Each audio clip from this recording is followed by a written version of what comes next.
नमस्कार मित्रों, प्रणाम। मैं वैद्य हंसराज चौधरी, श्री नवग्रह आश्रम सेवा संस्थान मोतीबोर का खेड़ा, रायला भीलवाड़ा, राजस्थान। मित्रों, आज हम जिस विषय पे बात करने वाले हैं वो विषय है कि वनस्पति चिकित्सा जो होती है, यानी कि जो वनस्पति जो जिसको सामान्य भाषा में बायोलॉजी से बायो शब्द बना है, यानी कि जैविक जो चिकित्सा है, यानी कि जैविक जो औषधियाँ हैं वो कितनी कारगर है और उनका उपयोग कब कब किया गया और कितने उसके परिणाम हैं। सबसे पहले प्रश्न उठता है कि जो औषधि स्वरूप है वो बेसिकली अगर हम पुरातन में जाके देखेंगे, 5,500 वर्ष पुराना जो आयुर्वेद का इतिहास है उसमें अगर जाके हम देखें, उस इतिहास को खंगालें, तो सबसे पहले व्यक्ति को औषधि का जो स्वरूप था वो बायो ही था। यानी कि निश्चित रूप से कहा जा सकता है, निश्चित शब्द दोबारा दोहरा रहा हूं मैं, उस समय किसी भी प्रकार का कोई भी केमिकल या कृत्रिम फैक्ट्री में कोई औषधि बनाने का कोई प्रावधान नहीं था। अब धीरे धीरे कालांतर में समय बदला और आयुर्वेद ने भी वो धीरे धीरे अथर्ववेद से आयुर्वेद लिखा गया और कई महर्षियों ने, चरक ने, सुश्रुत ने, वाग्भट ने, डेलन ने, ये कई ऋषि महर्षियों ने आयुर्वेद के क्षेत्र में बहुत विस्तार से काम किया, परंतु औषधियों का स्वरूप वही बायो ही रहा। मतलब औषधि का स्वरूप नहीं बदला। उदाहरण के लिए मैं इसको बहुत क्लियर करने के लिए कहूं कि जैसे फॉर एग्जाम्पल किसी को डायबिटीज है, तो उस डायबिटीज के पेशेंट को गुड़मार, जिसे कहते हैं मधुनाशनी, उसके पत्ते ही दिए जाते थे। जहां आसपास में उपलब्धता है वहां हरे पत्ते दिए जाते थे, और उपलब्धता नहीं है तो उन हरे पत्तों को तोड़ के, सुखा के, उनका चूर्ण बना के ही मतलब रोगी को दिया जाता था। ऐसा ही उदाहरण गिलोय का है। गिलोय जहां आसपास में उपलब्ध होती थी, नीम गिलोय, वहां नीम गिलोय आज भी दी जाती है, उस समय भी दी जाती थी। और जहां उपलब्धता नहीं होती थी वहां इस गिलोय के छोटे छोटे छोटे छोटे टुकड़े करके, उसको सुखा के, उसका चूर्ण बना के, हाँ, इसमें एक जरूर एक फॉर्मूला काम करता है, एक सूत्र काम करता है। वो सूत्र ये कि हरा अगर आप दे रहे हैं तो, जैसे उदाहरण के लिए हरे का अगर एक पत्ता आप दे रहे हैं तो सूखे हुए के आपको 2 पत्ते देने। यानी कि हरी औषधि अगर आप 5 ग्राम दे रहे हैं तो सूखी हुई औषधि की जो मात्रा है वो 10 ग्राम हो जाएगी। बस ये इतना सा अंतर है। परंतु उसके जो उसके बायोकेमिकल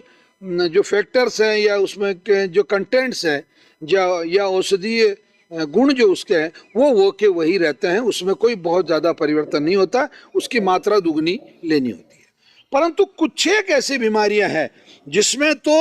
ये जो बायो चिकित्सा है, यानी कि औषधीय चिकित्सा जो है वो कैंसर में भी बहुत कारगर है, किडनी में भी बहुत कारगर है, लीवर में भी, और खासतौर से जैसे डेंगू का उदाहरण अगर मैं आपको दूं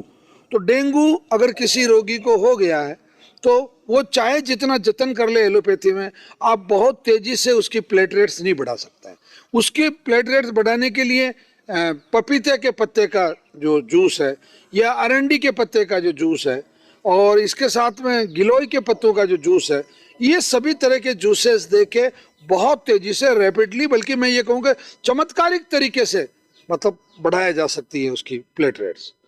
ऐसा ही उदाहरण हमको देखने को मिला कोविड के दौरान। कोविड के समय में मतलब अगर हल्दी का उपयोग, गिलोय का उपयोग या कहें कि इन जो जितनी भी वनस्पतिक औषधियाँ हैं उनका अगर उपयोग नहीं किया जाता तो इतने बड़े पैमाने पे भारत जैसे देश में जहाँ की जनसंख्या का इतना गहरा घनत्व है, उस घनत्व में बहुत ज्यादा मौतें होती, बहुत मौतों का प्रतिशत बहुत बढ़ता। परंतु ये आयुर्वेद का ही चमत्कार था या इन हरी औषधियों का ही चमत्कार था कि उसकी वजह से आज हम देख रहे हैं कि भारत में सबसे कम नुकसान मतलब कोविड के टाइम पे हुआ। तो सीधा सा अभिप्राय ये है कि आपके परिवार में अगर किसी भी व्यक्ति को मतलब सर्दी जुकाम है या स्किन एलर्जी है या कैंसर है या किडनी खराब है या लीवर में कोई गड़बड़ है या डेंगू हो गया है या मलेरिया हो गया है, तो सबसे पहले आप लोगों से मेरी करबद्ध निवेदन है, मेरा यही आपसे प्रार्थना है कि हमारी जो पुरातन चिकित्सा पद्धति है उस पुरातन चिकित्सा पद्धति का जो बायो पार्ट है, यानी कि औषधीय पौधों के पत्ते, औषधीय पौधों के बीज, औषधीय पौधों के तने की छाल और औषधीय पौधों की जड़ें,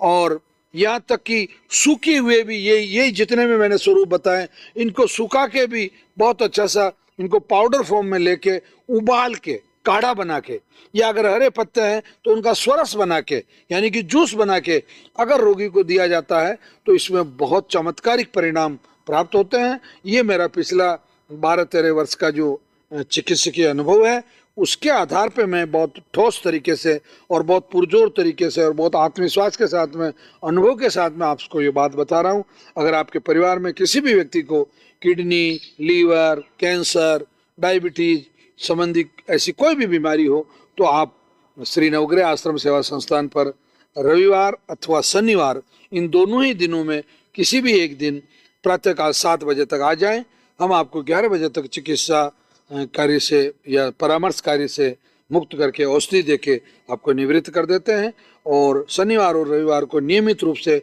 8 बजे हमारी कैंसर की क्लास होती है। आप इसका लाभ लेने की जरूर चेष्टा करें। और ये वीडियो अगर आपको अच्छा लगा तो आप इसको जरूर अधिक से अधिक लोगों को शेयर भी करें, और जो हमारा चैनल है उसको आप सब्सक्राइब करके रखें। धन्यवाद, प्रणाम, जय धन्वंतरि।